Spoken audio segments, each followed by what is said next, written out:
봐. 지난주에는 우리가 평가 문제집으로 쭉 봤고, 오늘 잠깐 교과서를 보면, 화면 보세요. 자유주의적 정의관에 대해서 우리가 두 명을 배웠어. 노직 배웠고, 롤스 배웠어. 기억나야 되는데, 자, 교과서에 나와 있는 부분을 한번 봅시다. 여기 보면, 자유주의적 정의관을 얘기한 학자가 몇 명이라고? 두 명.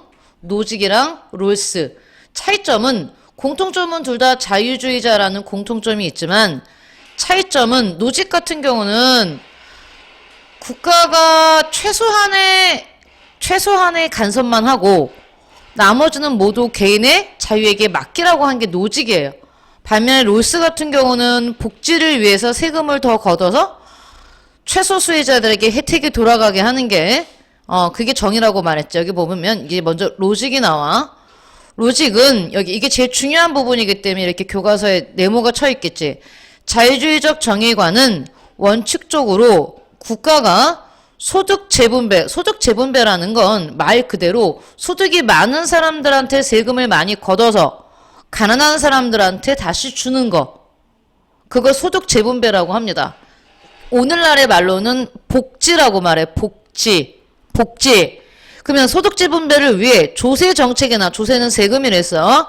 조세 정책이나 복지 제도를 시행하는 것에 노직은 뭐 한다고? 반대해. 아니면 찬성하더라도 굉장히 소극적이야. 그러니까 국가가 국방과 치안만 책임지고 나머지 복지를 위해서는 세금을 걷지 말라고 말하는 게 노직이라고. 노직. 기억하셔야 됩니다. 노직. 반면에 롤스는 아니야. 롤스는 똑같이 자유주의자지만 롤스는 뭐라고 말했냐면 사회적 약자를 위해서 세금을 걷어서 배려하자고 말한 사람이 롤스야. 우리가 지난주에 봤어요. 선생님이 굉장히 자세히 설명했지. 여기 보시면 아래로 내려가서 볼까. 롤스는 이걸로 나왔군요. 여기 롤스 선생님은 정의에 대해서 어떤 생각을 하냐. 그때 롤스가 얘기합니다. 공정한 정의를 도출하기 위해서는 몇 가지 전제가 필요하다. 먼저 정의의 원칙을 세우는 사람들은 합리적이면서, 그때 얘기했을 때 무지의 배를 뒤집어 쓴 사람들이 합리적이랬어. 그 다음에 이기적이랬지. 자기 자신의 이익을 최대한 추구하는 사람이어야 한다. 또한 공정한 정의의 원칙을 만들어내기 위해 자신의 지위, 능력, 재능, 가치관 등을 없어. 내가 어떤 사람인지 모른다 그랬지. 그 모르는 거를 우리는 가상의 상황을 무엇을 쓰고 있다? 무지의 베일. 무지의 베일을 쓰고 있으면 내가 여자로 태어났는지 남자로 태어났는지 그건 자연적인 조건이야. 그 다음에 내가 어떤 나라에서 태어났는지 사회적인 것도 다 몰라. 그래서 자연적 사회적 우연성을 배제한다. 이 말이 뭐냐면 내가 남자로 태어났는지 어떤 나라에서 태어나는 건 다 우연이잖아. 내가 어떤 부모님을 선택하는 게 아니잖아. 그치? 그런 그 우연성을 내가 뭘로 태어났는지 모르게 하기 위해서 무지의 베일이라고 쓰는 거야.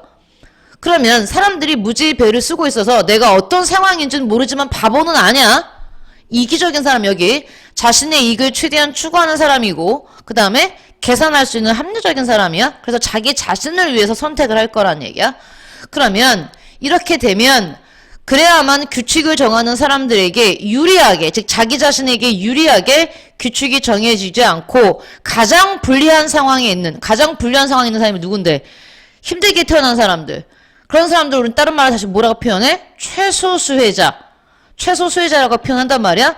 그 사람들을 위한 배려의 규칙이 만들어질 거다. 즉 사람들이 내가 어떤 상황인지 몰라야지만 최소수혜자에게 가장 유리한 규칙, 거기에 합의할 거란 얘기입니다.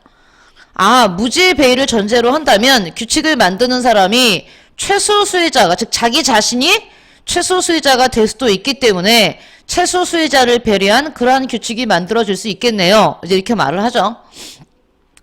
그래서 지금 롤스가 바로 그겁니다. 나는 이러한 고민을 통해 다음과 같은 우리가 지난주에 배웠던 정의의 이원칙이 나옵니다. 롤스의 정의의 두 가지 원칙. 선생님이 순서도 중요하다 그랬지. 정의의 이원칙이 먼저 나와야 돼. 정의의 이원칙은 자유에 있어서는, 기본적 자유에 있어서는 모든 사람들이 평등해야 돼.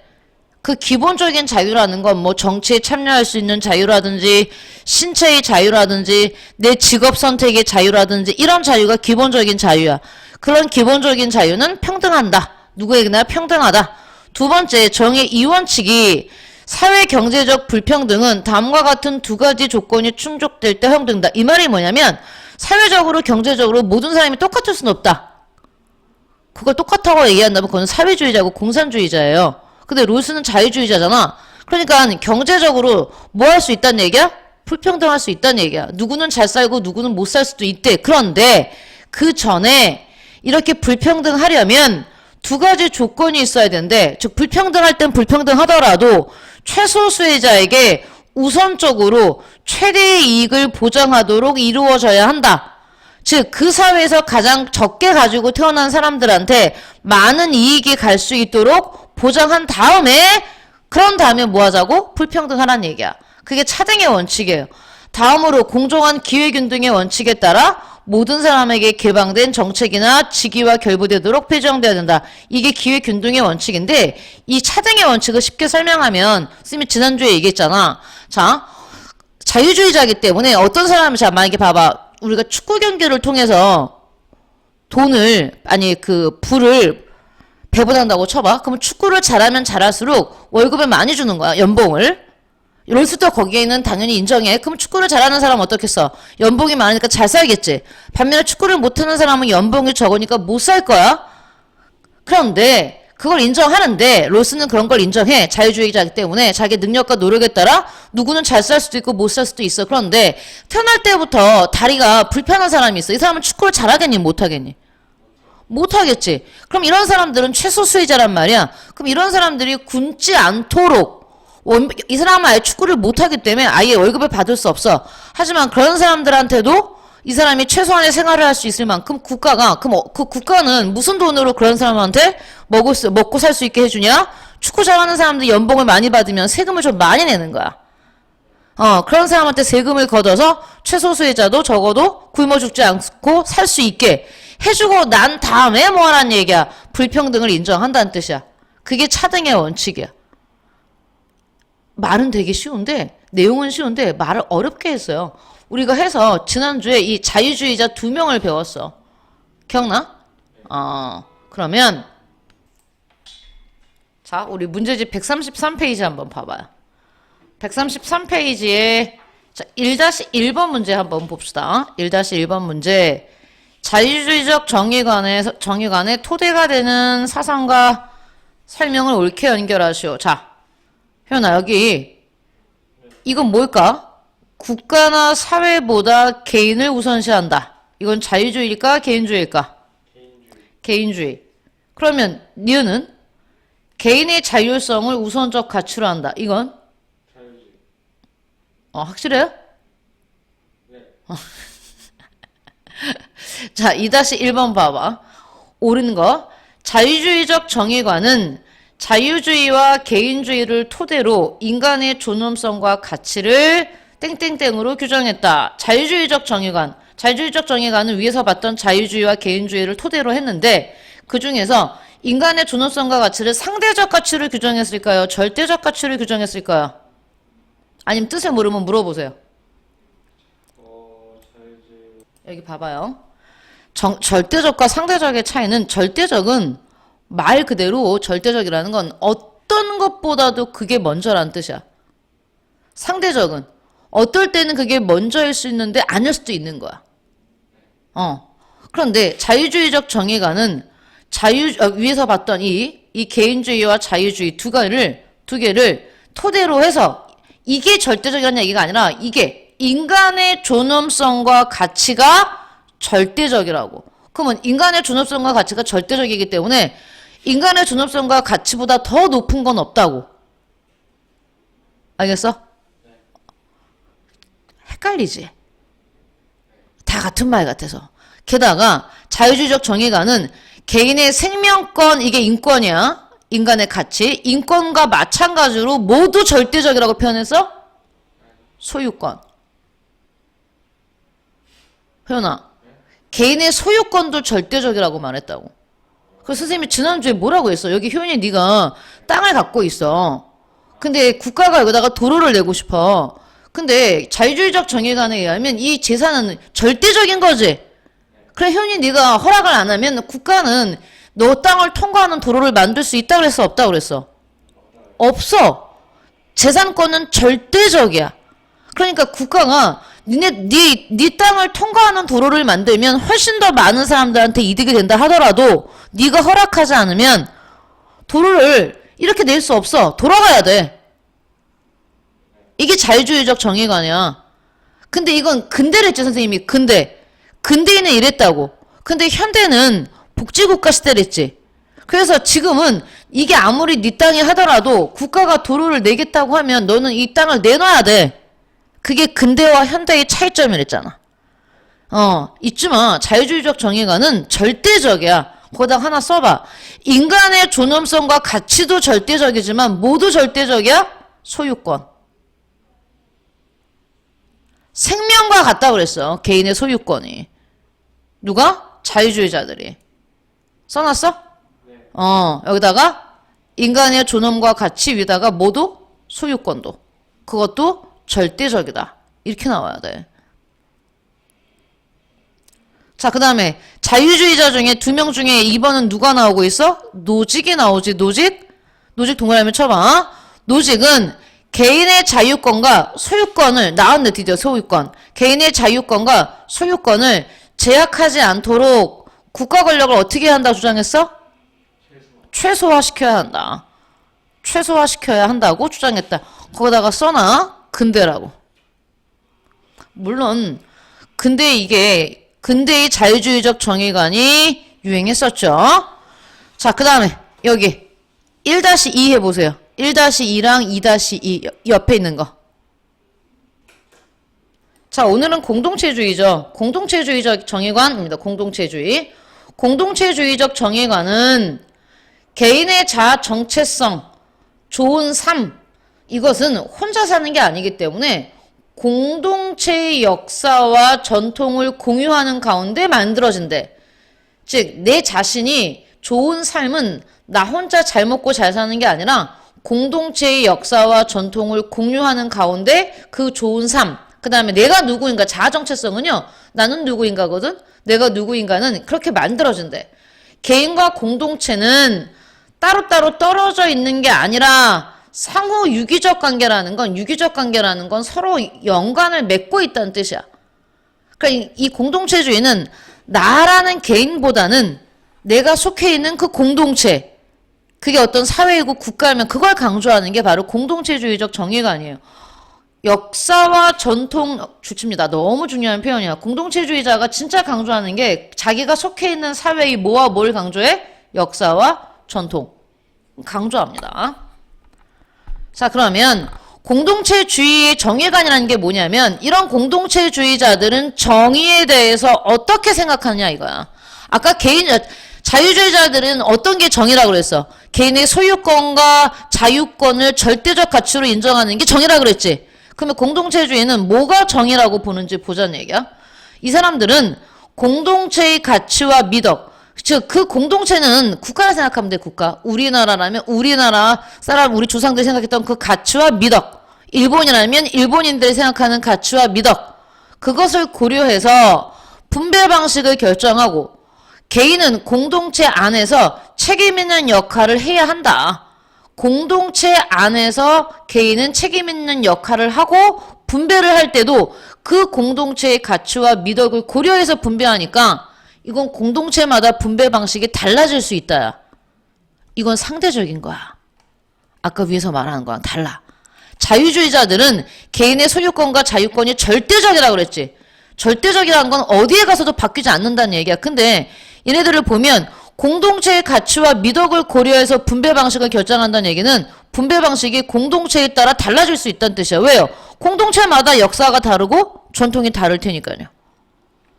오케이? 자, 공동체주의적 정의관의 특징. 공동체주의는 어떤 발전 배경을 가지고 발전했을까? 확실히 공동체주의는요, 사회적 책임을 중요시 여겨요. 사회적 책임. 그래서 가치 지향적이고 개입적이다. 여기서 말하는 개입은 누구의 개입이야? 국가의 개입이야. 아까 자유주의자들 같은 경우는 웬만하면 국가가 개입하지 말라고 했지. 공동체주의는 아니에요. 국가가 가치지향적 입장을 바탕으로 개인의 가치 판단에 개입하는 거야. 국가가 개입하는 거야. 뭐에? 개인의 가치 판단에. 즉 개인이 이게 옳고 그르다를 개인이 선택하는 게 아니라 국가가 어떤 걸 정해놓고 야 이건 옳은 거야. 자 이거는 틀린 거야. 라고 개입해야 한다고 보는 게 바로 공동체주의의 정의관입니다. 자 여기 보시면 정의 개념도 그렇죠. 공동체 구성원이 공유하는 합리적 분배 기준에 따라 각자에게 각자의 몫을 주는데 각자에게 각자의 몫을 주는데 그 몫을 주는 기준을 누가 정할 거냐면 공동체 구성원이 함께 분배 기준을 정하고 그 분배 기준에 따라 각자에게 각자의 몫을 주는 걸 정의라고 보는 게 공동체주의예요. 그러니까 공동체주의라고 하면 생각할 때 아 개인보다 공동체를 강조하는구나 라고 알고 있으면 돼요. 알겠지? 개개인보단 조금 더 공동체를. 가장 대표적인 학자는 왈처입니다. 왈처. 자유주의에서 우리가 노직과 롤스를 배웠으면 공동체주의에서는 왈처라는 사람을 배울 겁니다. 자, 왈처는 사회적으로 가치를 갖는 재화마다 각기 다른 분배 기준이 필요하다고 주장했다. 예를 들어 먼저 사회적으로 가치를 갖는 재화가 뭐가 있냐면 모든 사람들이 갖고 싶어하는 거 돈, 부, 그 다음에 권력, 그 다음에 명예. 그런데 부를 나누는 기준과 권력을 나누는 기준, 명예를 나누는 기준은 다 다르다고 말했어요. 부를 나누는 기준은 열심히 일하는 사람한테 더 많이 주겠지. 권력은 말을 잘하는 사람한테 준다 그랬어요. 예를 들어 그 다음에 명예라는 건 용기 있는 사람한테, 용기가 더 많은 사람한테 준다. 이렇게 재화마다 분배 기준이 다르다. 이렇게 말했어. 왈처는 샌델은 나중에 내가 할 거고요. 자 일단 왈처를 잠깐 받고 공동체주의적 정의관에서 본 공동선과 개인의 자유.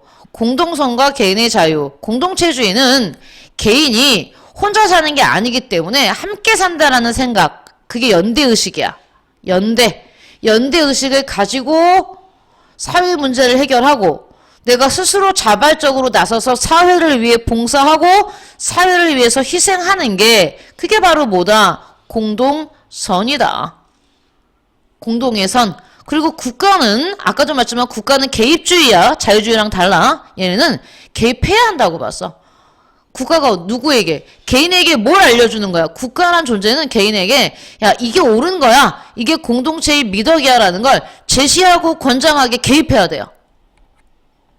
근데 공동체주의도 역시 한계가 있습니다. 공동체주의는 너무 공동체를 강조하다 보면 개인의 자유를 억압할 수 있어요.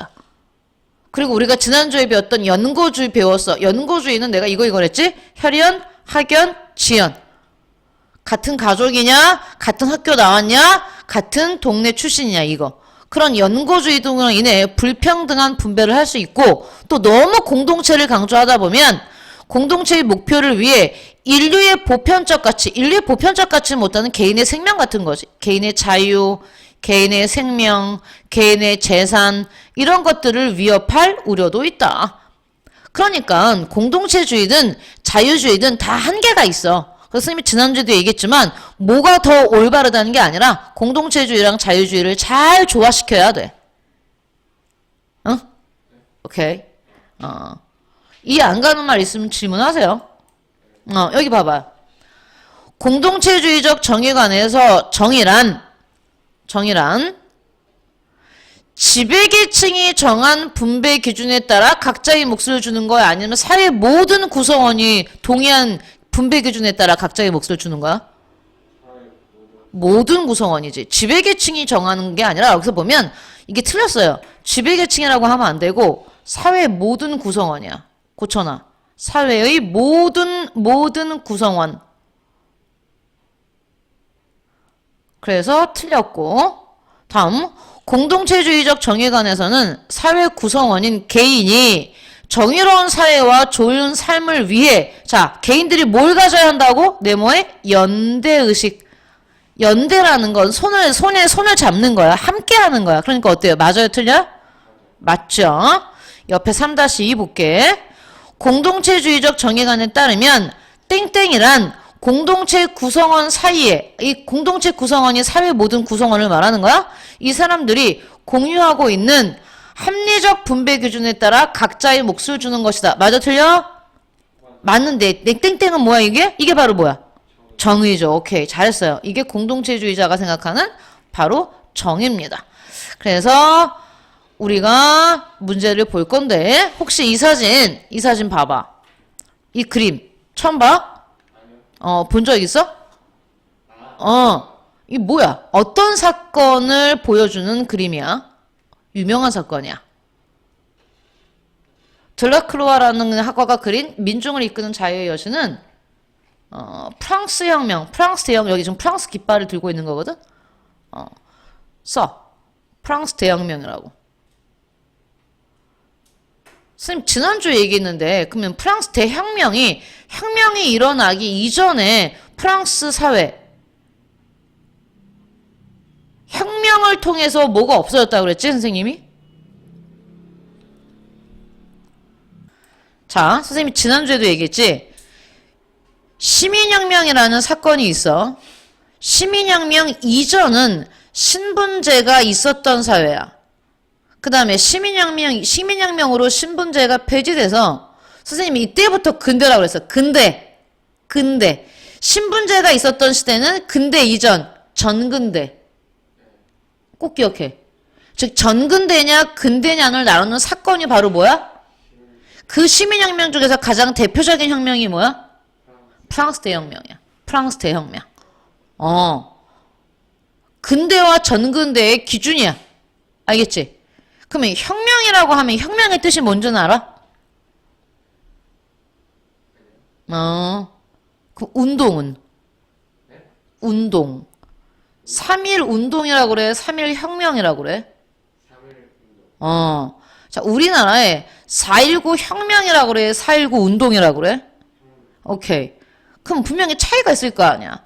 3.1 운동은 뭐길래 운동이고 4.19는 뭐이게 혁명이라고 할 것 같아. 차이점이 3.1 운동과 4.19 혁명의 차이점이 뭘 것 같니? 가장 큰 차이점. 왜 얘는 운동이 되고 얘는 혁명이 됐을까? 둘 다 행동은 했어요.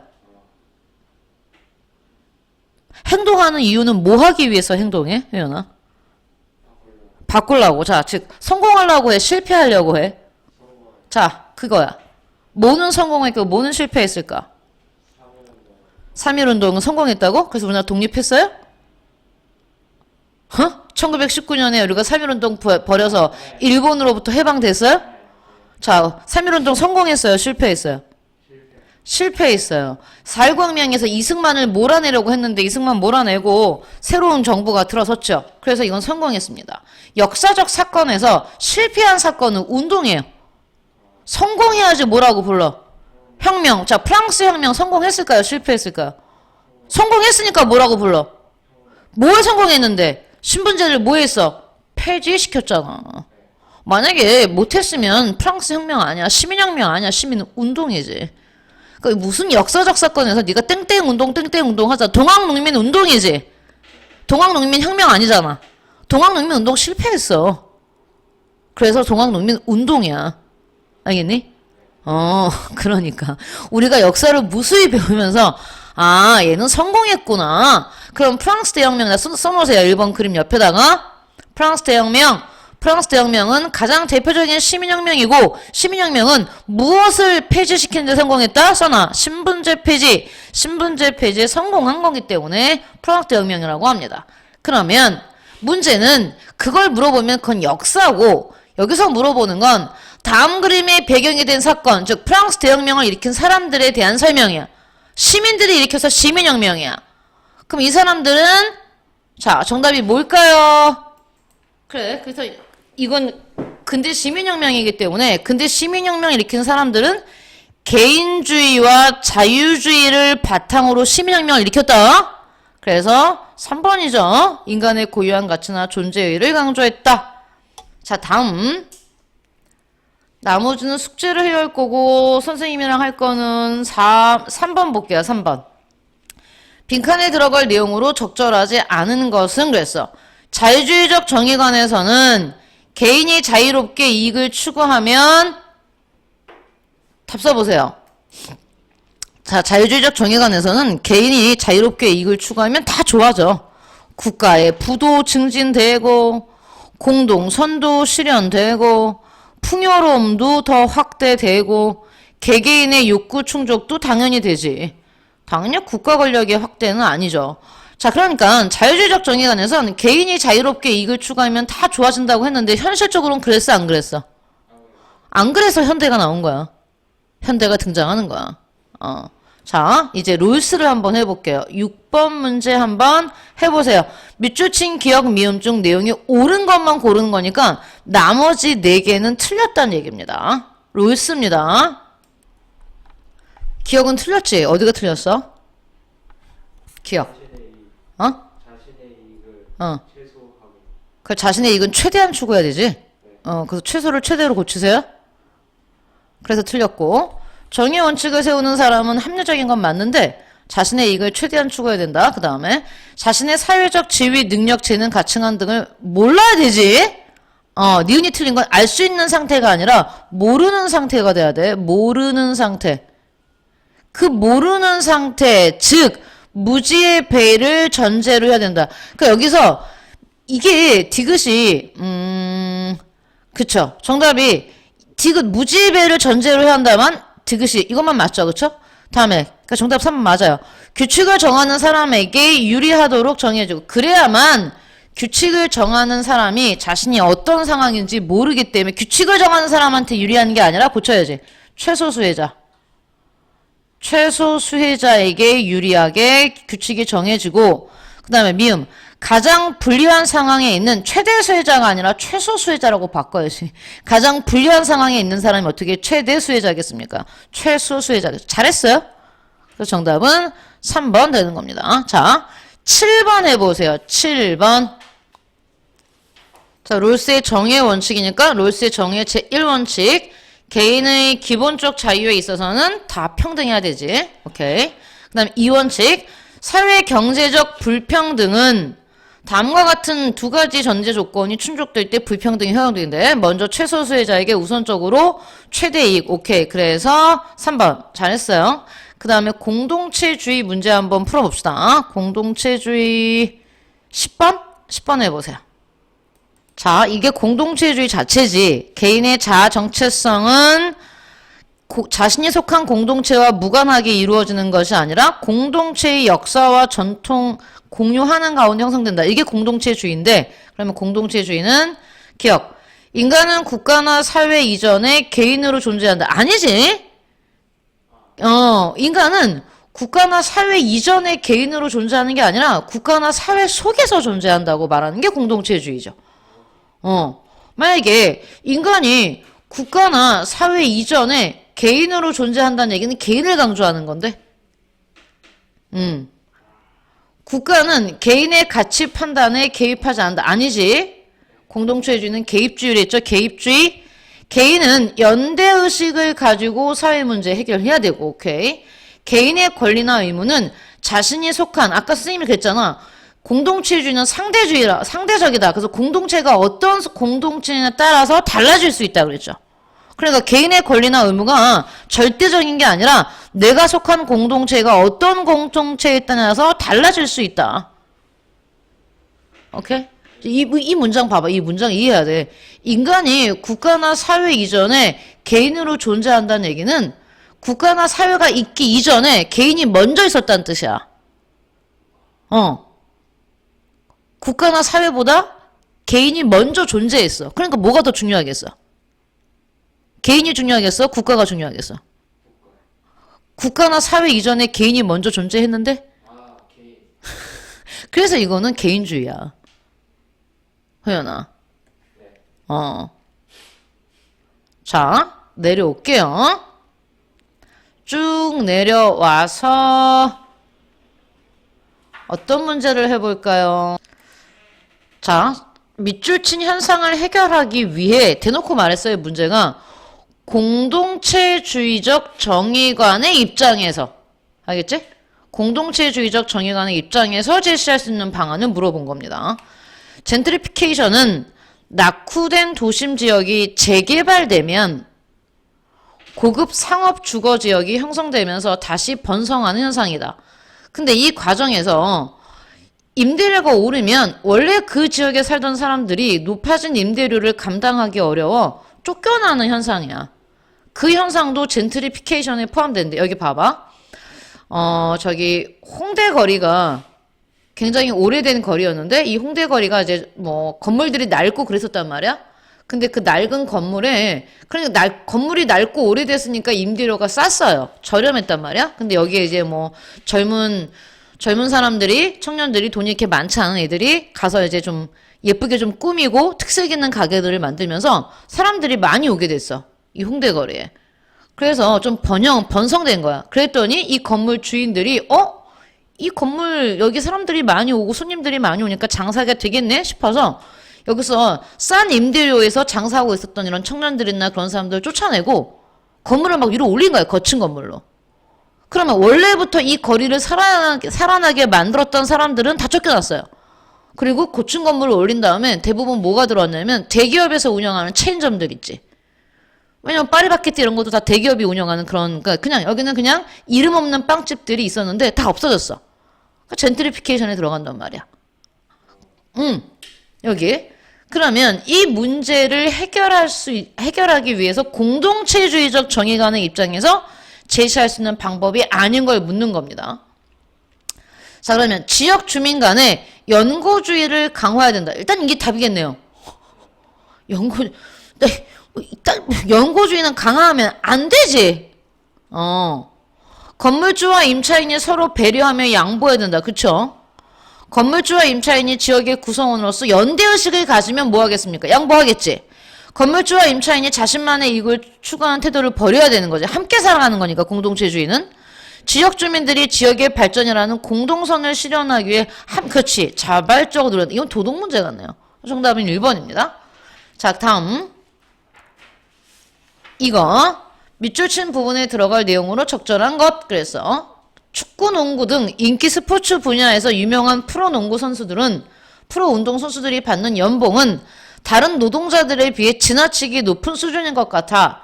그래서 고액 연봉을 받는 사람에게는 세금을 더욱 많이 부과해서 상대적으로 적은 연봉을 받으면서 어려운 처지에 있는 사람들의 복지를 위해 써야 한다고 생각해. 이거 누가 주장할 것 같아요?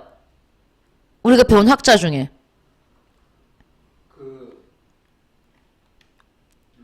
롤스죠. 롤스가 얘기하는 거야. 그랬더니 나는 고액 연봉을 받는 운동선수라고 해서 세금을 더 걷는 것은 옳지 않다고 생각해. 이건 누가 얘기하고 싶은 것 같아? 오케이. 이건 노직이죠. 그러면 왜냐하면 다음에 올 말은 노직의 얘기를 들어가면 돼요. 노직의 주장을 쓰면 됩니다. 자, 노직은 왜 세금을 더 걷는 게 옳지 않다고 생각했냐면 개인의 소유권은 국가가 간섭하면 안 된다고 생각했어요. 사회의 소득 재분배를 위해 개인의 재산권을 침해하는 건 부당해. 오케이. 이게 노직이 할 말이야. 또 개인이 스스로 노력해서 얻은 결과물에 대한 소유권은 절대적이라고 말했어. 오케이. 노직이 할 말이야. 부익부 빈익빈이라는 경제적 양극화 현상을 통해 공동선이 무너질 수 있어. 이건 롤스가 말하는 거죠. 야, 부자는 더 부자가 되고 가난한 사람은 더 가난한 사람이 되는 거. 이거 꼭 알아도. 그걸 우리는 추쳐. 그걸 경제적 양극화라고 불러. 부익부 빈익빈을 우리는 경제적 양극화 현상이라고 그래. 그러면 잘 사는 사람은 더 잘 살아지고 못 사는 사람은 더 못 살아져. 그러면 이 사람들이 봐봐. 부자는 더 부자가 되고 가난한 사람은 더 가난한 사람이 돼. 점점 거리가 멀어져. 그러면 이 사람들이 우리는 같은 나라에 사는 같은 사람이라는 생각을 가질까? 못 갖겠지. 그러면 공동선이 무너져. 그러니까 롤스는 말하는 거야. 이 가난한 사람들을 끌어올려야 된다고. 오케이? 그래서 이건 롤스의 주장입니다. 개인은 공동체의 구성원으로서 일단 리을은 안 돼요. 개인이 공동체의 구성원이라고 말하면 이거는 공동체주의지. 자유주의가 아니라. 롤스랑 노직은 둘 다 자유주의야. 그래서 디귿은 롤스기 때문에 안 되는 거고 리을은 공동체주의이기 때문에 안 되지. 미음, 어려운 사람을 위한 선행은 국가나 사회가 강조할 수 있는 게 아니라 노직이 이렇게 말해요. 야, 어려운 사람을 돕고 싶으면 그러면 국가가 세금을 걷어서 돕지 말고 개인이 원하면 도와주면 돼. 그러니까 이게 노직의 주장이 아주 중요합니다. 기억, 니은, 미음 맞았어요? 잘했어요. 자, 세 번째는 이제 자유주의적 정의관 지나고 공동체주의적 정의관 지나고 제목이 다양한 불평등이야. 현대사회를 얘기할 거야. 현대사회에 우리가 살고 있는 사회는 다양한 불평등이 있어. 그 중에 가장 먼저 나타나는 게 아까 잠깐 얘기했어. 양극화라는 얘기를 설명했지 이거. 양극화. 경제적 양극화는 잘 사는 사람과 못 사는 사람의 격차가 점점 벌어지는 거.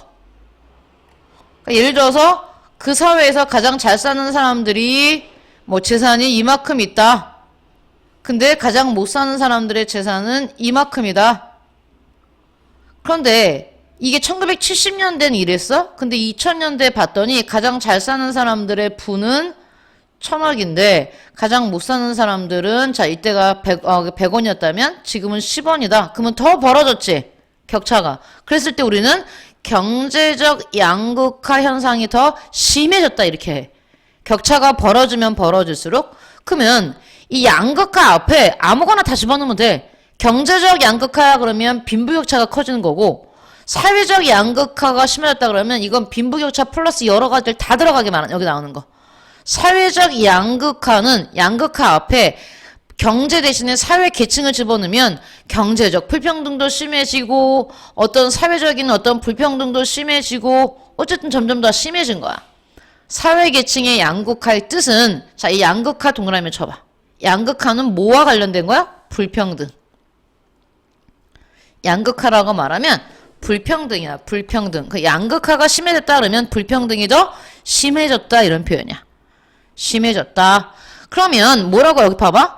사회 계층 중에 중간 계층의 비중이 줄고 자 여기 선생님이 다이아몬드형 계층을 지금은 신분제는 없잖아 현대사회에 그치? 신분제는 없지만 대신에 뭐가 있냐면 계층이 있어. 상류층, 중류층, 하류층 이런 식으로 여기서 뭐 그럼 선생님 상중하의 기준은 뭐예요? 현대사회는 자본주의 사회지. 자본주의 사회에서 가장 중요한 건 경제적인 돈이지 부. 그래서 상중하는 경제적 수준으로 나눌 거야. 그럼 여기서 자 여기가 상류 그 다음에 여기가 중 그 다음에 하가 있다면 자 이런 다이아몬드형 계층 구조는 상중하 중에 누가 제일 많냐면 중층이 제일 많지. 이런 사회는 안정된 사회라고 말해. 중간 계층이 많으면. 근데 양극화, 사회계층이 양극화했다는 얘기는 중간계층이 다 몰락해서 망해서 모래시계 형태로 바뀌어버려. 그럼 중간계층이 제일 적고 누가 많은 거야? 가난한 하층과 잘 사는 상층이 많을 때 우린 이게 사회계층이 양극화되었다 이렇게 말해. 그려놔. 이게 양극화야. 모래시계형. 얘는 다이아몬드형. 그래서 다이아몬드형 계층 구조는 안정적인 사회야. 이런 사회는 이상적인 사회지 안정적 사회야 이건.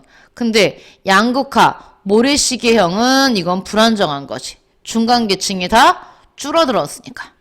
그려놓으세요. 그래서 머릿속에 기억하세요. 사회 계층의 양극화는 좋은 사회가 아니야. 상층과 하층은 아주 많고 그 사이 중간 계층이 몰락해버린 거야. 그러면 이렇게 모래시계처럼 사회계층이 양극화되면 어떤 문제가 생기냐. 사회를 발전시키는 계층은 상층도 아니고 하층도 아니고 중층이거든요. 근데 중층이 이렇게 줄어들었기 때문에 사회 발전의 동력이 약해지고 계층 간에 너무 격차가 심하니까 뭐만 늘어나? 위화감이 늘어나는 거야. 위화감이 이런 거지. 자, 지금 나는 부산까지 갈 때 이제 설 명절이 다가오는데 설 명절에 내가 부산이 거기 부모님이 계셔서 부산까지 가는데 KTX를 예매를 못해서 자동차를 타고 가야 돼. 아, 그래서 내가 한 5시간 걸릴 텐데, 아니 8시간씩 걸릴 텐데, 어떡하지? 하고 있는데 친구가 자기도 걱정이라는 거야. 그래서, 너는 뭐가 걱정인데? 했더니, 나는 자가용 비행기가 막힐까봐 걱정이야. 그럼 뭘 느끼겠어요? 저 뭐지? 위화감을 느끼지.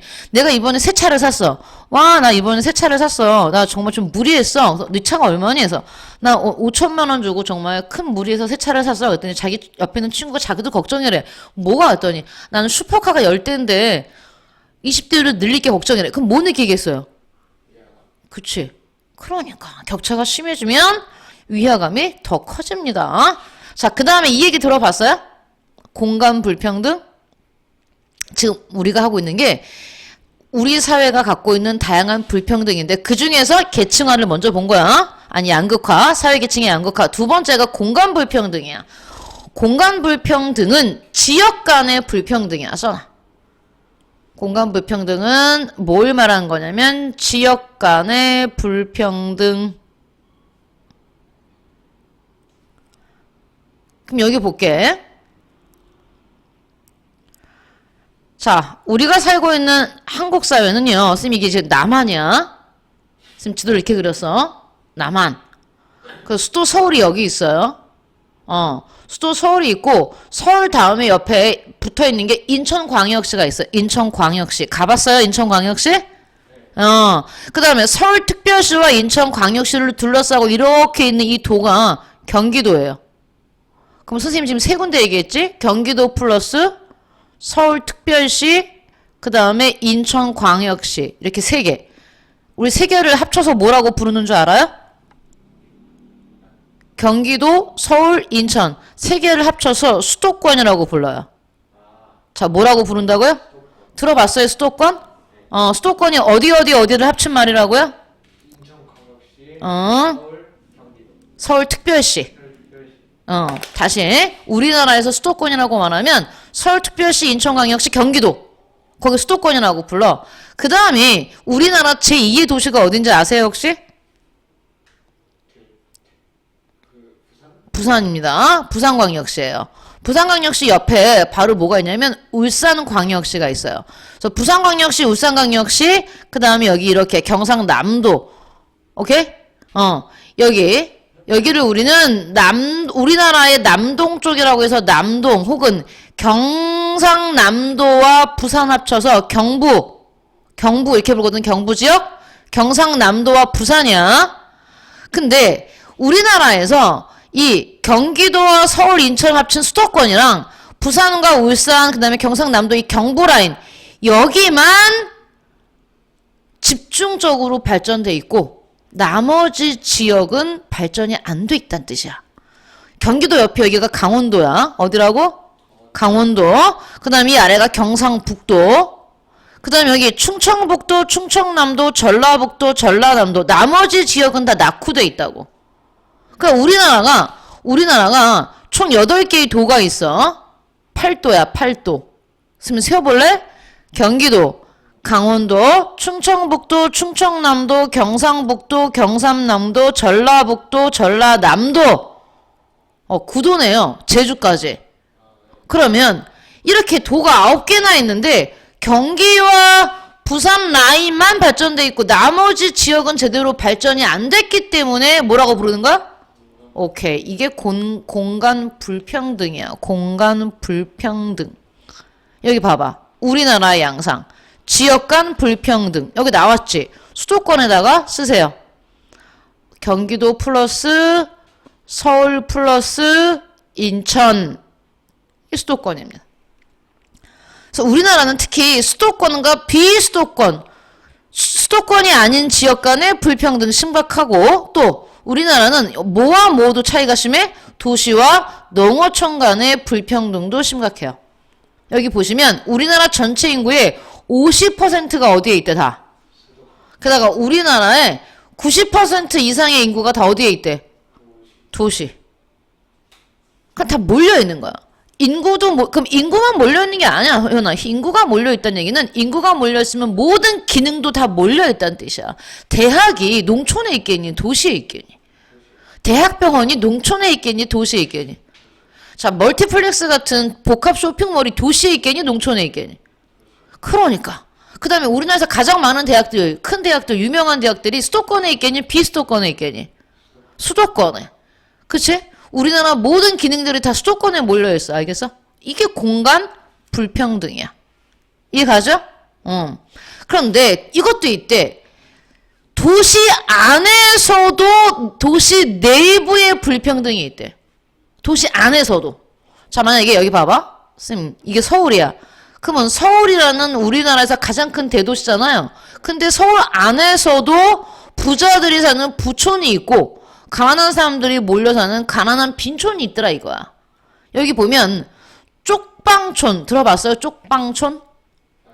쪽방이라는 게 느낌이 어때? 방이 크다는 거겠어? 쬐끄마다는 거겠어? 작은 방인데 그 한 사람 두 사람이 겨우 들어갈 만한 곳? 그럼 그런 사람 그런 데는 누가 살아? 돈이 없는 사람이 살겠지. 쪽방촌. 그 다음에 노후라는 게 오래되니 아주 낡은 불량주택, 노후화되고 불량한 건축물이 밀집된 지역, 쓰레기 처리장 주변 이렇게. 자, 네모해. 우린 이런 지역을 다 뭐라 부를 거야? 낙후된 지역. 낙후된 지역에는 사람들이 사는 걸 우리는 주거 환경이라고 말하는데 주거 환경이 굉장히 열악해 딱딱 붙어 있고 소방시설도 제대로 안 돼 있어서 불이 나면 정말 소방차가 진입하기 힘든 어떤 골목 지역, CCTV도 잘 설치가 안 돼서 연쇄살인범들이 설치기 좋은 지역, 그런 지역들도 있다는 얘기야. 그러니까 도시 안에서도 뭐가 나타난다? 불평등. 서울이란 도시는 여기 봐봐. 서울이란 도시는 가운데 한강이 있어. 한강 남쪽에 강남이라고 말하거든. 강남에서도 땅값이 워낙 비싼 지역들이 있잖아. 그래서 너 어디 사니? 서울 살아요. 서울 어디 사니? 아, 저는 서울 강남 어디 살아고. 와, 너 잘 살겠구나. 주소만 듣고 잘 살겠구나 생각하는 게 뭡니까? 그 동네가 부촌이라는 뜻이잖아요. 그러니까 그래서 공간 불평등은 우리나라에서는 수도권과 비수도권, 도시와 농어촌의 불평등도 있고 도시 안에서의 불평등도 있다. 됐죠? 다음 세 번째 불평등은 자, 사회적 약자에 대한 차별이야. 사회적 약자. 그러면 도대체 사회적 약자는 뜻이 뭘까? 경제 수준이나 사회적 지위 등에 있어서 열악한 위치에 있어서 주쳐요. 배려와 보호의 대상이 되는 개인 또는 집단. 배려해야 되고 보호해야 되는 개인 또는 집단을 우리는 사회적 약자라고 하는데 이 사람들이 다 사회적 약자에 들어갑니다. 여성, 노인, 어린이, 장애인, 빈곤층, 그 다음에 대기업에 비해서는 소상공인. 그럼 먼저 여성. 여성은 남성에 비해 상대적으로 약자의 위치에 놓여 있다. 그래서 드라마나 영화에 보면 제일 먼저 시작하는 범죄 영화에서 일단 죽죠? 누가 죽어요? 남성이 죽어요? 여성이 죽어요? 보통. 그렇지. 끌려가서 죽는 거, 그치? 왜? 상대적으로 약자이기 때문에 그렇지? 다음에 신체적, 노인과 어린이, 신체적 또는 정신적 능력의 부족을 이유로 어려움을 겪거나 소외되는 경우가 많은 사람들, 빈곤층, 의료 서비스나 교육 서비스의 제공을 받지 못하고 소상공인은 대기업과의 불평등한 관계로 인해 어려움을 겪는다. 그러면 이런 사회적 약자에 대한 차별인데 여기 봐봐. 이 단어 들어봤어? 유리천장이라는 단어? 지금 들어. 좋죠. 유리천장 이러면 정말 선생님 유리로 만든 천장 이러면 안 돼. 우린 배운 자들이잖아, 그치? 유리천장은 여성차별을 얘기하는 거야. 여성차별. 특히 여성차별 중에서 어떤 걸 유리천장이냐면 여성이 사회에 나가서 승진을 가로막는 주치세요. 이게 유리천장의 뜻입니다. 여성의 승진을 가로막는 보이지 않는 장벽. 유리천장. 그럼 선생님 이게 무슨 말이에요? 봐봐요. 저기 여성과 남성이 있어. 똑같이 회사에 입사를 했어. 그러면 어떤 A라는 회사가 오늘날에 우리나라에 있는 현대사회에 있는 회사인데 설마 그 회사에 여성은 과장과 부장으로 승진할 수 없음 이렇게 쓰여있는 회사가 있을 것 같니? 없을 것 같니? 없어. 그런 회사가 있다면 당연히 욕먹겠지. 욕먹는 정도가 아니라 법에도 걸려요. 그러면 겉으로 봤을 때는 없어. 법적으로도 없어. 누구나 다 승진할 수 있어. 능력만 있으면. 그런데 실질적으로 여성 50명과 남성 50명이 똑같이 신입사원으로 입사를 했는데 나중에 한 10년, 20년 지났을 때 그 회사의 임원, 우린 이사쯤 되면 임원이라고 부르거든? 임원? 회사 임원? 근데 이사로 승진한 비율을 보면 심각해. 1대 9야. 그러면 여성들이 남성들보다 능력이 압도적으로 부족해서 이 상태냐? 그건 아니란 얘기예요. 어느 순간에 보면 여성들이 승진이 안 되고 있어. 눈에 보이지 않는 장벽이야. 그래서 유리야. 눈에 안 보여. 눈에 안 보인다는 얘기는 형식적으로는 여성한테 제한을 두지 않아. 근데 실질적으로는 여성들이 남성에 비해서 승진을 못 하더라 이거. 왜? 결혼을 하고 출산을 하고 육아를 하게 되면 그지? 출산은 여성이 하니까 육아도 남성이 도와준다 하지만 대부분은 여성이 하니까 그다음에 육아를 여성이 100% 사회에 맡길 수 있는 그런 상황이 아니다 보니까 회사를 다니다가 다 그만두게 되는 거야. 그러니 승진은 무슨 승진이겠어요? 그죠? 네. 그래서 겉으로는 아무런 제한이 없어 보이지만 실질적으로는 못하더라 이거야. 그게 보이지 않기 때문에 유리천장이라고 보는 거야. 알겠지? 그러면 이걸 점수화했대요. 사회학자들이 점수화해서 OECD는 잘 사는 나라들이 가입하는 그러한 국제기구입니다. OECD에 가입했다는 얘기는 이미 잘 사는 나라라는 뜻이야. 여기는 가난한 나라거나 개발도상국은 가입을 못해. 그러면 OECD에 가입한 부자 나라들 중에서 유리천장을 점수화시켜서 봤더니 우리나라가 29위를 했다는 얘기야. 그러니까 어떻다는 얘기야? 여성차별이 많다는 뜻이야. 유리천장 지수 순위에서 우리나라가 경제협력개발기구 회원 중 최하위를 기록했대. 이를 통해 우리나라 여성이 사회 진출이나 승진 등에 있어 상대적으로 OECD 국가들 중에 많은 차별을 받고 있다. 왜냐하면 이 지수가 점수가 높으면 높을수록 차별이 덜 하다는 얘기거든요. 아이슬란드나 노르웨이, 스웨덴, 이런 북유럽 국가들은 82.6%면 차별이 상대적으로 17일 정도밖에 안 된다는 뜻이니까. 그러니까 우리는 25%니까 나머지가 75% 차별한다는 뜻이네. 그래서 유리천장이라는 단어는 이 다양한 불평등 중에서 어디 들어간 얘기야? 사회적 약자 차별에 들어간 얘기야. 알겠어요? 여기 봐봐요. 이건 우리나라의 중산층의 비율. 선생님이 아까도 말했지만 그 사회가 안정적인 사회가 되려면 중산층이 많아야 돼. 근데 중산층이 어때? 점점 줄어들고 있지. 중산층이 줄어들면 모래시계처럼 바뀐다는 뜻이야. 그럼 모래시계를 우리는 뭐라 불러? 계층의 양극화. 계층이 양극화되고 있네. 안 좋은 겁니다. 알겠어요? 효연아, 혹시 그런 단어 들어봤어? 개천에서 용난다? 어떤 의미인지는 알아? 진짜? 개천에서 용이 난다. 혹은 용이 나온다. 어떤 느낌인지도 잘 모르겠어요? 더러운 데서. 그게 무슨 말일까요? 자, 그러면 우리 사회에 이렇게 다양한 불평등이 있어. 불평등이 많으면 정의로운 사회라고 할 수 없다 그랬지? 지난주에 정의 여신이 뭘 들고 있다 그랬어? 칼이요. 하나 더. 그 법전. 한쪽에 칼과 법전은 똑같은 의미야. 그 저울. 저울이 상징하는 게 뭐랬지? 정의. 그러니까 그 정의 여신이고 정의 여신이 들고 있는 저울은 뭐였지? 자, 생각해 보세요. 뭘까요? 이렇게 불평등이 많으면 안 되니까 그 다음에 뭐가 나오는 거야?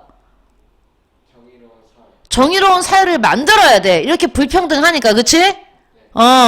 특히 사회적 약자에 대한 차별 같은 건 사회가 노력을 해서 줄일 수가 있어. 불평등을 줄이기 위해서 이게 나오는 거야.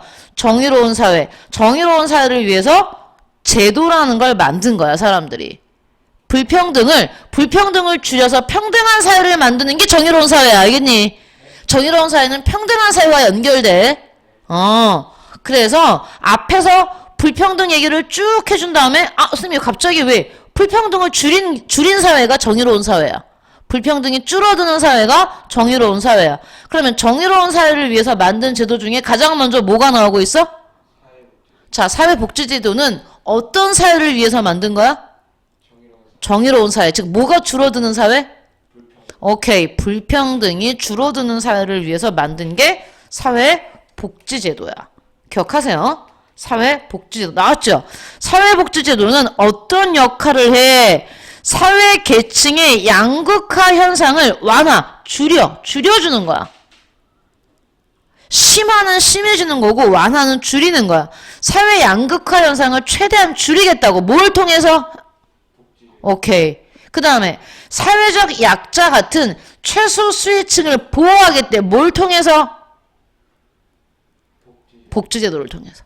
와우, 복지제도는 정의로운 제도인 거야, 그래서. 양극화 현상을 완화시키고, 최소 수혜층을 보호하고, 그래서 최소 수혜층도, 봐봐. 최소 수혜층들도, 즉, 가지고 태어난 게 적은 사람들도 인간으로 태어난 이상 인간의 존엄성을 보장해주고, 사회 양극화 현상을 줄여서 사회 통합에 증진하겠다. 뭐가? 사회 복지제도가. 대단한 거잖아요. 그래서 현대국가를 복지국가라고 부른다니까요. 근데 이런 복지제도를 개인이 실현하겠니? 국가가 실현하겠니? 국가가 실현해야 돼. 그러면 뭐가 필요하니, 국가는? 돈이 필요하지. 그 돈은 누가 낸다고 그랬어? 국민이. 그러니까 노직 같은 자유주의로는 복지제도는 안 굴러가요. 알겠어요? 그러면 여기 봐봐요. 이 종류는 사회복지제도가 얼마나 좋은 역할을 하는지에 대해서 나왔고, 여기 나온 건 우리나라의 사회복지제도입니다. 뭐라고? 우리나라. 우리나라는 사회복지제도의 몇 가지 종류를 갖고 있어? 3개. 이름부터 보자. 사회보험, 공공부조, 사회서비스. 그 중에 보험 들어봤어, 혜연아? 그러면 이거 보지 말고 그냥 네가 생각하는 평소의 보험에 대해서 얘기해봐. 보험은 현재 내가 위험한 걸 해결하는 거야? 아니면 나중에 내가 위험해질지도 모르는 미래를 대비하는 거야? 미래를 대비하는 겁니다. 그래서 보험도 2종류가 있어요. 개인이 개인적으로 가입하는 보험이 있어요. 그걸 우리는 사보험이라고 그래요. 사보험. 근데 이거는 여기서 나오는 사회보험은 이건 국가가 하는 거예요. 알겠어요? 그러면 여기서 이거 가지고 안 됩니다. 여기서 사회보험 보면 사회보험은 기본적으로 강제 가입이 원칙이야. 이 말이 뭐냐면 써놔. 사회보험의 보험 가입 대상은 전 국민이야. 그래서 선생님 저는 사회보험에 가입하고 싶지 않아요. 안 돼요. 그런 말은 없어요. 대한민국에서 사회보험은 강제 가입이 원칙이야. 즉 대한민국 국민이면 누구나 가입해야 되는 거야. 그래서 강제 가입이고 대상을 뭐라고 부른다고? 전 국민. 그러니까 이건 선택이 아니야. 사회보험은 의무야 거의. 자, 그럼 다음에 사회보험은 상호부조의 원리를 기반으로 한다. 아주 중요한 단어인데 상호부조의 의미가 뭘까요? 상호부조.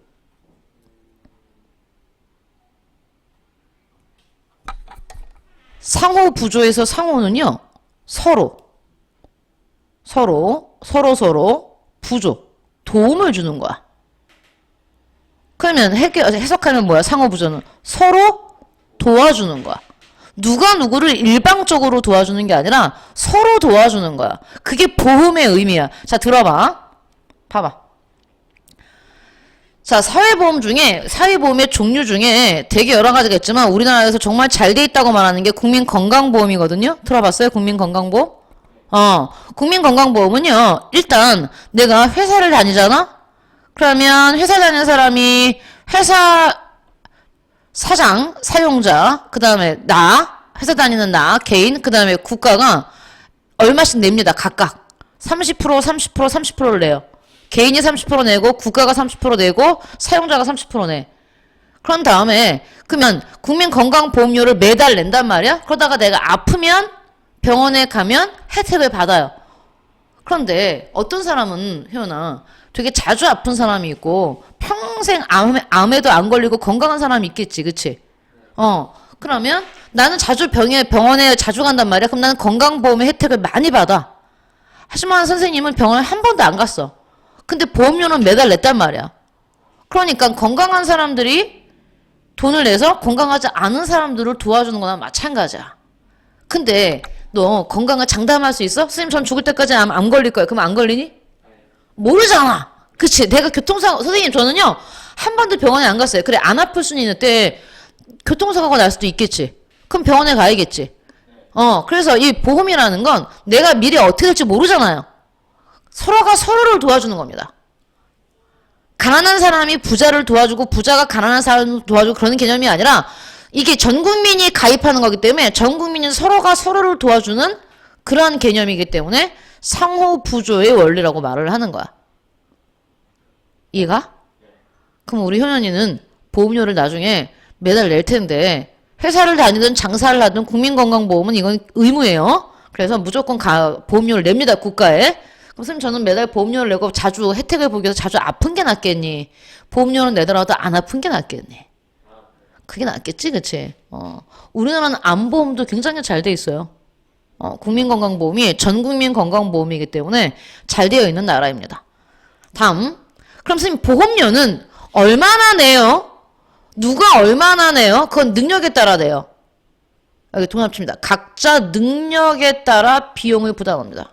이 말을 바꿔 말하면 능력이 많으면 많이 내고 능력이 적으면 적게 낸다는 얘기야. 나중에 우리 혜연이가 치킨집을 한다고 치자. 치킨집에 매상이 많으면 많이 내고 적으면 적게 내는 거야. 네가 치킨집을 맨 처음엔 하나만 운영하다가 되게 잘 돼. 그래서 우리 혜연이가 상표를 등록하고 그걸 전국 체인점으로 만들어서 기업이 됐어. 그럼 어때? 더 많이 내는 거야. 그래서 사회보험은 능력에 따라 비용을 부담해. 그러면 네가 개인 사업자가 아니고 회사에 취업을 했다고 진짜 혜연아? 그러면 네가 회사에서 받는 연봉이 있겠지, 그치? 연봉이 많으면 많이 내고 연봉이 적으면 적게 내는 거야. 그래서 사회보험은 능력에 따라 비용을 부담하는 거야. 자, 질문 있으면 해. 그 다음, 사회보험은 아까 좀 말했지만 이 보험이란 말 자체가 현재 어떤 사건을, 현재 내 상황을 여기 지켜주는 게 아니고 내가 앞으로, 미래, 교통사고를 내가 언제, 지금 당해서 내가 돈을 내는 게 아니라 내가 앞으로 어떤 사고라든지 어떤 위험에 대비해서 하는 거기 때문에 줄쳐요. 사전 예방이야, 사전 예방. 미래를 대비한다고 써놔, 미래. 지금이 아니라 미래를 대비해서 지금 내가 병원에 다니기 때문에 의료보험비를 내는 게 아니라 앞으로 병원에 갈 걸 대비해서 보험료를 내는 거죠. 미래 대비. 그 다음 사회보험은 국가가 혜택을 줄 때 돈으로 주는 겁니다.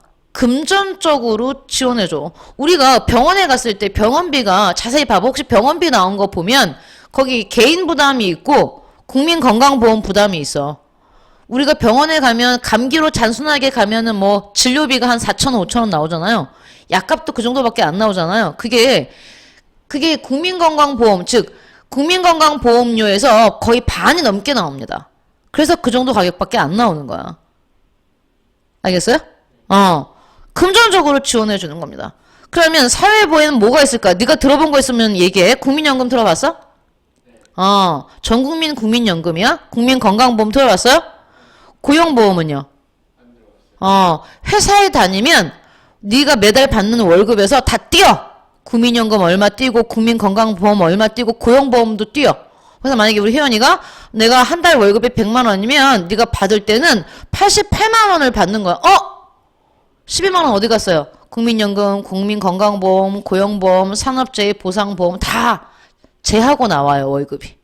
그럼 선생님 고용보험은 내가 고용보험료 냈다가 언제 혜택 받아요? 그러다가 우리 혜연이가 잘렸어. 그러면 실업자가 됐겠지. 그때 실업이 되면 실업수당이 나와. 뭐에서? 고용보험에서. 그리고 실업수당을 받으면서 혜연이가 새로운 일자리를 구하기 위해서 뭔가 기술을 배우러 다녀? 그때도 고용보험에서 네가 기술을 배울 때 혜택이 나와. 학원비 같은 게.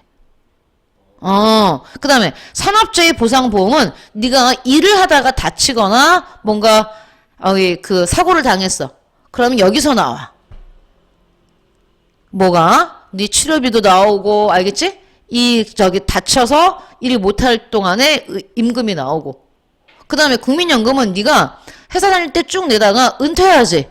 은퇴한 시점에서 뭐 그 나이가 정해져 있어? 그때부터 매달 얼마씩 받는 걸로 나와. 국민건강보험은 병원할 때는 아프면 나오는 거고.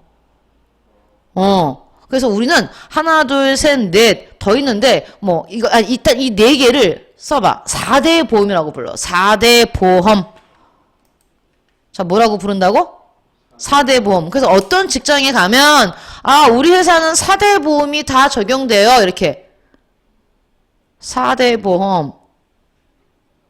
그래서 우리 효연이가 만약에 A라는 직장에서 한 2년을 다녔어. 그리고 그만두면 네가 여기 다 가입돼 있으면 퇴직금도 나오고 네가 여기다 그만두고 3개월 동안 뭐 이것저것 회사를 알아볼 때 여기에 대한 실업급여도 나오고. 알겠죠? 그럼 선생님 저는 회사를 안 다니고 자영업이에요. 아까처럼 치킨집을 운영해요. 그러면 4대 보험이 안 돼. 대신에 이건 개인적으로 국민연금, 국민건강보험은 지역, 네가 살고 있는 지역에서 가입하면 돼. 대신에 조금 더 비싸. 왜냐면 봐봐, 효연아. 네가 회사에 다니면 이 4대 보험료를 회사에서 내주고 나 개인도 내고 국가도 내는 거지.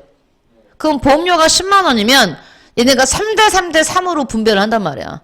근데 네가 회사를 안 다니고 자영업이 되면 지역 가입자가 되거든? 그러면 국가와 개인이 5대 5야. 그래서 조금 더 자영업자의 보험료가 조금 더 비쌀 수가 있어.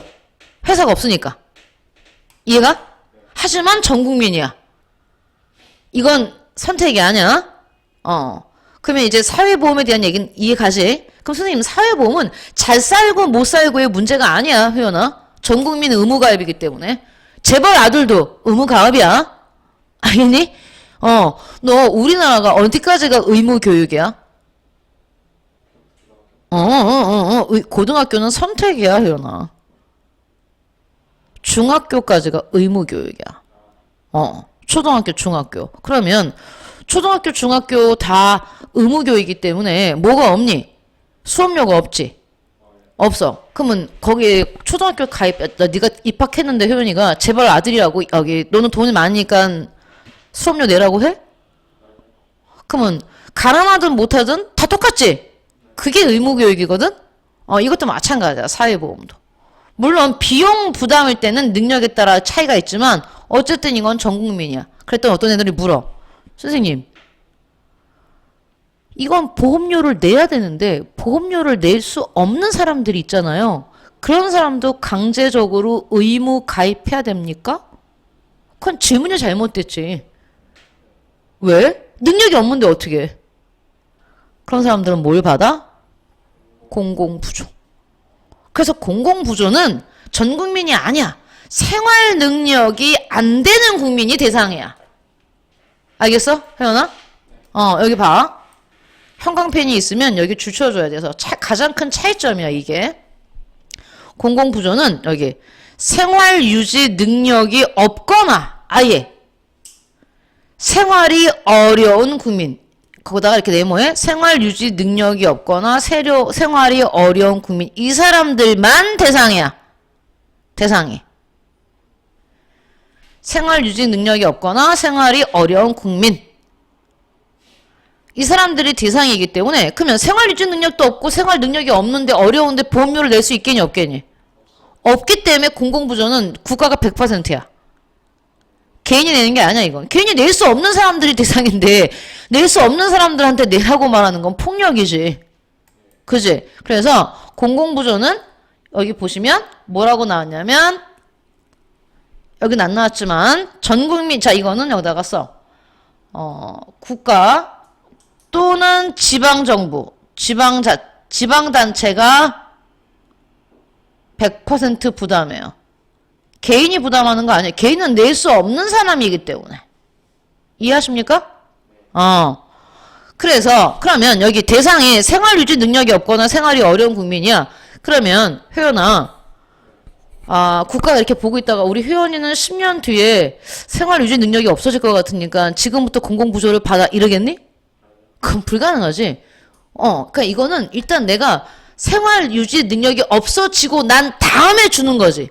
내가 평상시는 괜찮은, 약간 난 아무 문제가 없었어. 근데 선생님이, 와, 부모님이 갑자기, 선생님이 이제 청소년이었어. 청소년인데, 아무 문제 없이 잘 살고 있다가, 어느 날 갑자기 부모님이 교통사고로 돌아가시기 전에 사기를 당해서, 선생님이 살던 집에서 쫓겨나고, 부모님은 모두 돌아가셨는데, 그거를 절망하고 슬퍼하다가, 나도 교통사고를 당해서, 실명하고, 앞이 안 보이고, 다리를 다쳤어.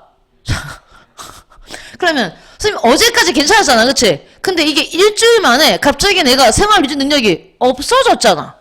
그러고 난 다음에 주는 게 공공부조이기 때문에 공공부조는 사전 예방이 아니라 사후 처방이야. 일이 발생하고 난 다음에 주는 거야. 이해가 무슨 말인지? 아까 사회보험은 내가 미래에 일자리를 잊을 걸 대비하는 거지. 사전 예방이지. 이건 내가 사후 처방이야. 가난해지고 난 다음에 주는 거기 때문에. 생활유지 능력이 없어지고 난 다음에 주는 거야. 그러나 불행은 한 번에 하나가 오는 게 아니야. 아까처럼 한 번에 연속적으로 와. 부모님이 죽고 사기 당하고 장애 얻고 그렇게 한 번에. 그게 공공부조야. 그리고 당연히 공공부조도 돈을 줘. 그럼 위로를 주겠니? 국가가? 안 됐다. 열심히 살아. 이렇게 위로를 해주는 게 아니라 공공부조도 돈으로 주는 거야. 금전적 지원이 원칙이야. 그리고 국가나 지방단체가 100% 부담하기 때문에 이런 문제는 있어. 국가의 재정 부담이 커질 수 있다. 국가가 100% 부담해야 되니까. 만약에 어떤 나라에 이렇게 생활 유지 능력이 없거나 생활이 어려운 국민이 너무 많으면 국가의 부담이 커지겠지. 국가의 재정 부담이 증대될 수 있다. 다음, 대상자, 즉 생활 유지 능력이 없거나 생활이 어려운 국민이라는 그 대상자를 선정하는 과정에서 이 말이 뭐냐면 부정적 낙인이 발생할 수 있다. 그러면 이런 거지. 너는 생활 능력이 없는 국민이야 라고 딱. 그럼 이 사람은 뭐니? 돈을 받아 좋은 게 아니지. 내가 나는 생활 능력이 없구나. 본인도 스스로 그럴 수 있지만 주변 사람들이 그 사람을 차별할 수도 있어. 이런 부정적 낙인이 발생할 수 있다. 그 다음 제일 중요한 표현 나와. 여기 이런 표현이 나와.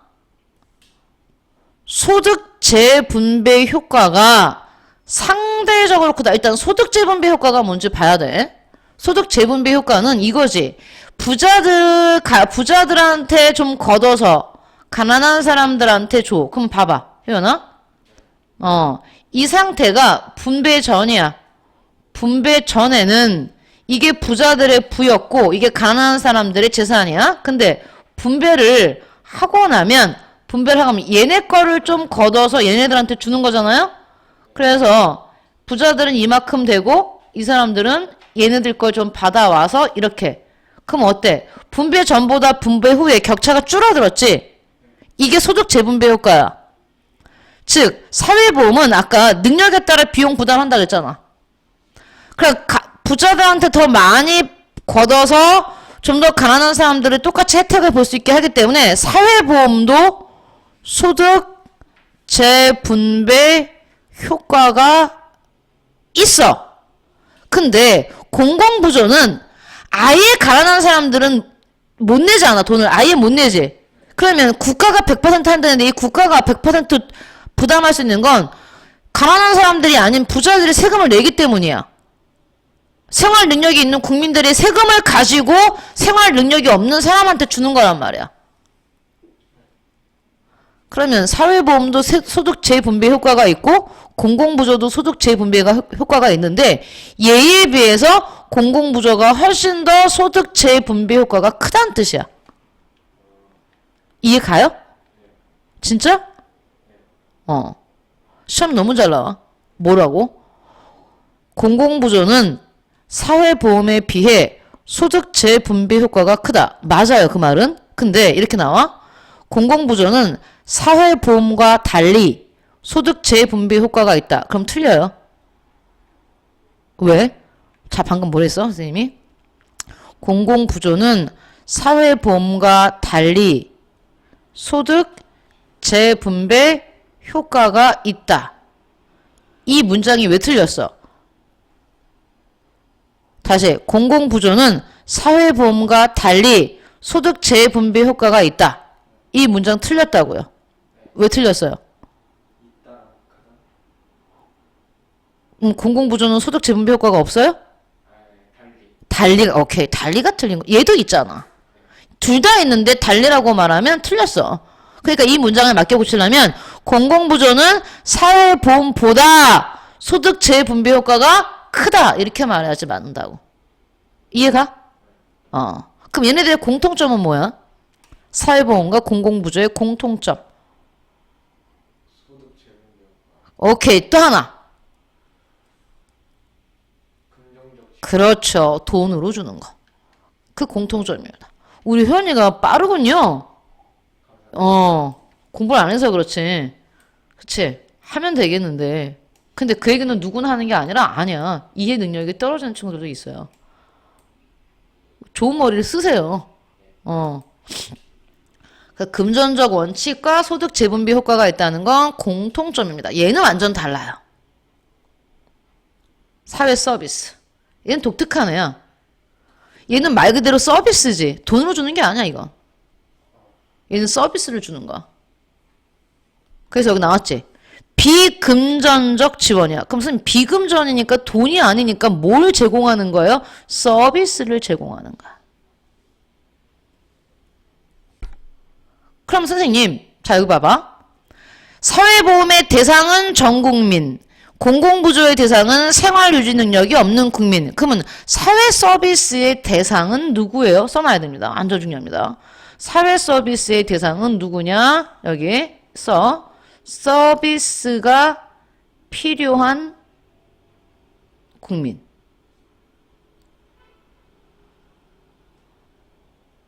서비스가 필요한 국민. 그러니까 이거는 의무도 아니고 선택도 아니고 뭐냐면 내가 원하면 요구하면 된다는 얘기예요.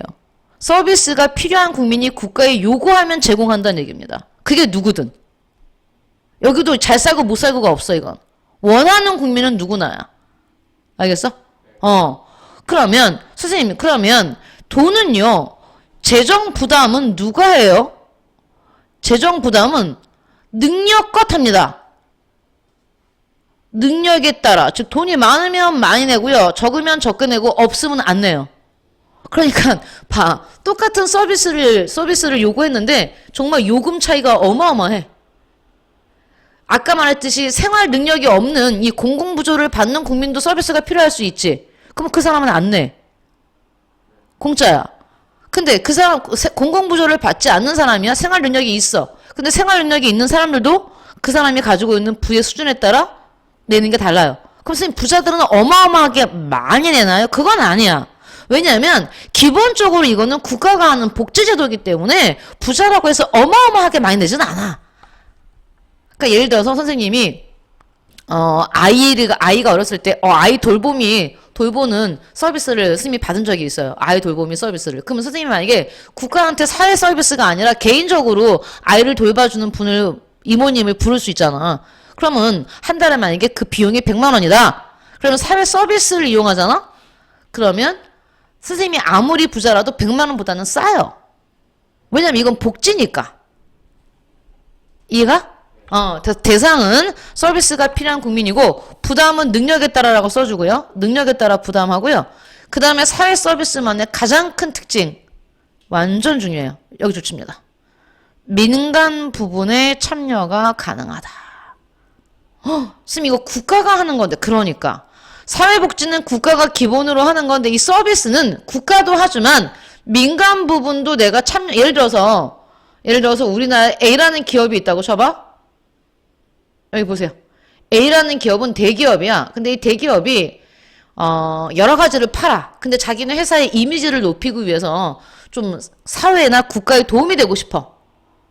그럼 얘네가 이 사회 서비스를 제공할 수 있어. 예를 들어 어떤 도시락을 혼자 사는 독거노인들에게 도시락을 제공하는 서비스가 있다고 치자. 그럼 기본적으로 국가가 하거든. 근데 A라는 기업이 우리도 노인들한테 우리 동네 우리 공장에 있는 우리 회사가 있는 이 우리 지역 주민 노인들한테 도시락을 제공하고 싶어요. 그러면 그 기업이 제공할 수 있어. 그래서 시험에 사회보험, 공공부조, 사회서비스 중에 민간 부분이 참여할 수 있는 건 이거 하나밖에 없어. 얘는 안 된다. 사회보험과 공공부조는 이건 국가가 하는 거야. 100%.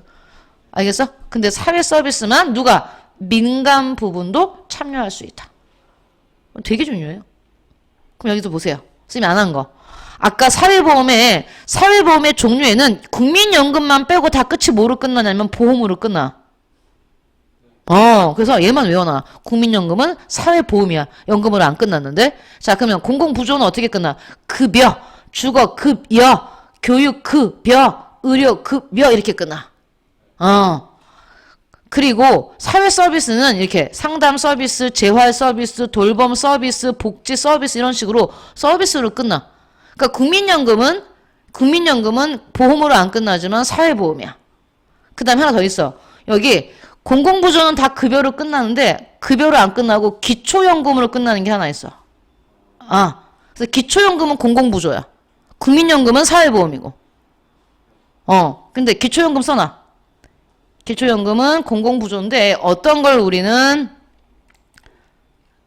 기초연금이라고 하냐면 여기 써. 65세 이상 노인 중 일정 수준 이하의 생활